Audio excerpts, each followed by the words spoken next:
Mymensingh circuit house মাঠে আছি। ইতিমধ্যেই আজকে 14 তারিখ, একদিন আগে থেকেই মুসল্লিরা, সমস্ত মুসল্লি কানায় কানায় ভরে গেছে।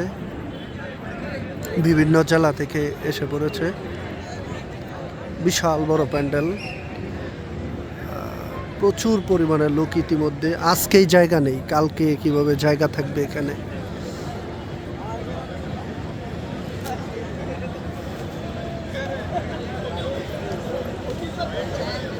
আজকেই জায়গা নেই। এই যে